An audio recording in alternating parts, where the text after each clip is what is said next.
Alright, welcome back. I know it's been a hot minute since I've been on YouTube, and I've been a little dicey on TikTok. Just a lot's been going on, but that's for another video in the future.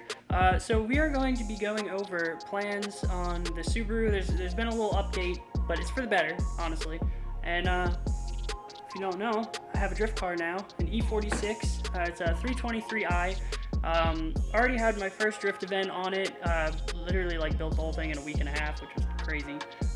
That was fun. I should have filmed a bunch of stuff, but I was more just dead set on getting the car done and running. I had to put a welded diff in. I did a little exhaust work. I did an angle kit, tie rod ends, a whole bunch of maintenance stuff just to get the thing up and running. All good. And today we are actually fixing a tie rod end, which I'll show you in a minute. It's pretty rough. Got to do some other stuff to it. But this is it. It is a stock, I mean I put an intake on it, but other than that it's stock. 2.5 liter inline 6, it's manual. I got a crazy good deal on the car. I mean I bought it, it was running, driving, manual, $1,200. So, plans for the Subaru is I'm going to be, instead of building that to the scale that I wanted to, at 550 wheel horsepower with the rotated kit and all that stuff, we are actually going to be going back to kind of a similar setup to what I had on the car previously. We're going stock turbo, might bump it up to 1300cc injectors, probably not, probably 1050cc, mild tune, and that's going to be my daily, because this I'm dailying a drift car right now, and it's kind of a challenge. But I was really thinking about it, and it's not that I don't like the Subaru. Trust me, I love the Subaru, and I want to get that thing back up and running, and I'm still going to do it, where I'm going to paint the engine bay probably, and do it like it's gonna be nice.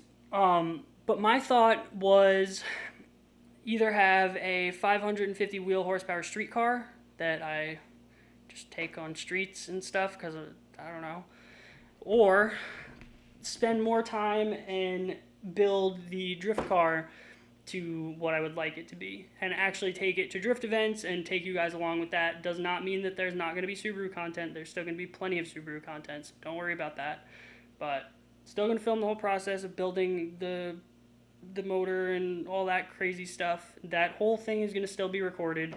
Plenty of Subaru content still, but there's also going to be some E46 content.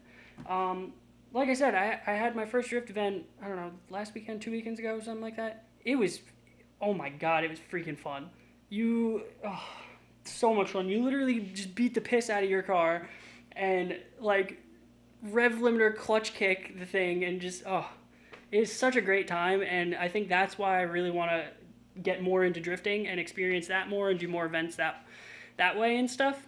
But I don't know, let me know what you guys think about that. I know probably some of you are going to be a little disappointed about the Subaru. I am kind of too, but I'm also, I'm really excited about building the E46 to the way I want it and being able to swing that thing like crazy.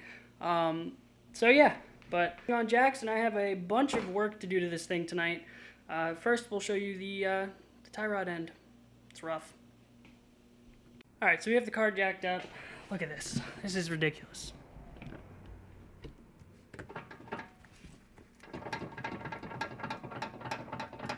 Tie rod end shot.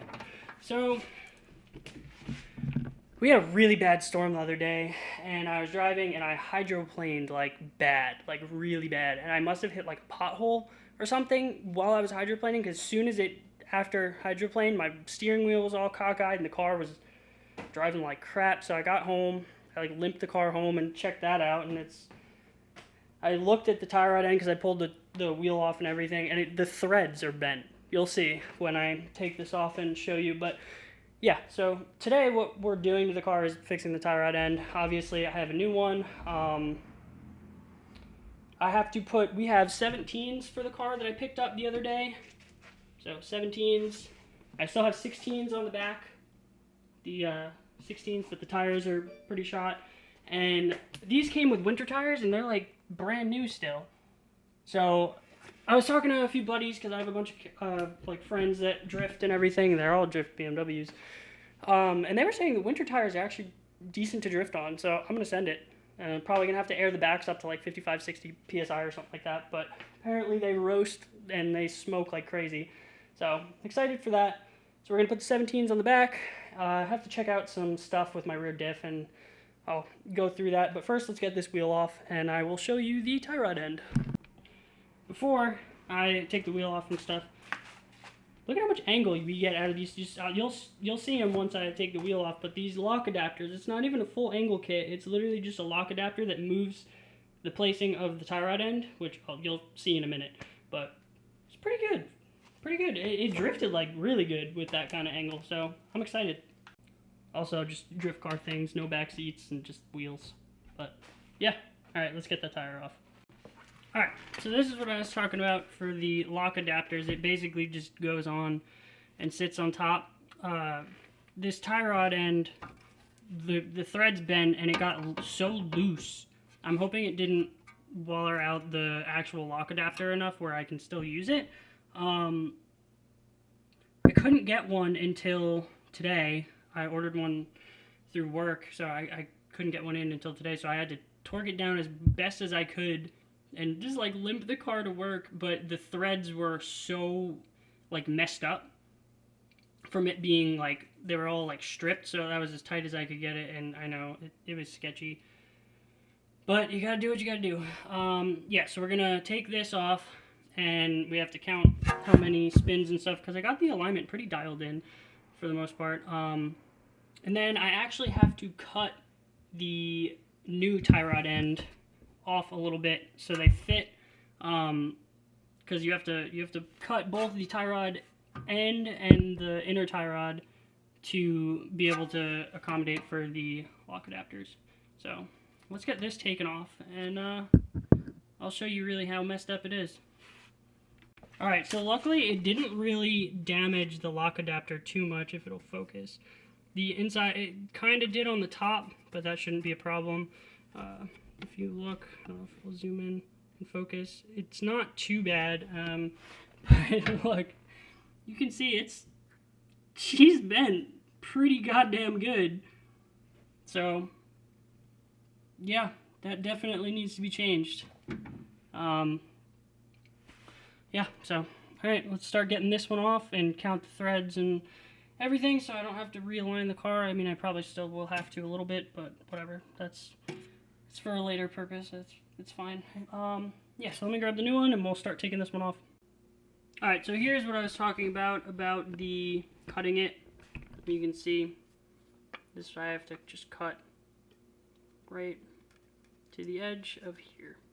So I'm gonna get the angle grinder out, cut that off, and then we can reinstall it and see. Hopefully it fits with the lock adapter, and hopefully it's not too messed up, but I think we're good. Was able to get this on pretty good. It's freaking tight. Also went ahead and threw some red Loctite on there, so it's really not coming loose, because I don't know if it started to come loose to begin with, and that's why I don't know. But I know for the bolts on the actual lock adapters themselves, everyone was saying to use like a lot of red Loctite on it, because apparently they come loose over time, and they have they're known to start coming loose, so those are freaking soaked in red Loctite, so those aren't going anywhere. So that's the last thing we want, is to have those freaking come off while drifting. So, alright, so that's done. It's good, no play, so I'm going to check it probably again this weekend just to make sure it didn't loosen up or it's not being funky or anything. So now we have to move on to the rear, so let's get this wheel back on and we'll start jacking up the back. Alright, so we got the rear end of the car jacked up. It's freaking hot as hell in this garage.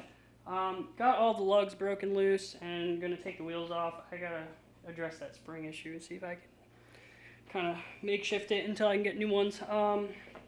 Yeah, so I have to pull the drive shaft off of the rear diff and check the pinion nut, because I think I torqued it down to the wrong torque spec, and I know that's not how you're supposed to check. You're supposed to check backlash and all that stuff, but drift car. And I'm probably going to do it on Saturday, like the right way, but it's making a weird noise, so I'm just going to check it out while I'm at it. And I had to make a special socket for it, if it'll focus, because you'll see in a minute why, but hopefully this is thin enough. Alright, so there's not too much room to fit a big camera under here, but this is what I was trying to show you about what needing that socket for, that special socket. See, if you don't have it, if it's not ground down, there's not enough room in there, so it won't fit. So at work, we took it, put it on the lathe, and just took some off, because I had it ground down last time with a grinder, and it worked, but it's better this way, as you can see. So update. So I don't think the noise was coming from the rear diff. I'm pretty sure it was coming from the actual drive shaft itself. The U-joint is pretty loose, so I'm probably going to order one of those up tomorrow at work and probably throw it in this weekend. But yeah, I think that's what was making the clanking around. That plus the spring. I'll show you. I mean, I kind of got it set to a spot where I think it'll sit, but like, you see what I mean? Like, it's broken on both sides. Yes, I know the suspension isn't loaded, but it just won't sit right, so it just clanks around.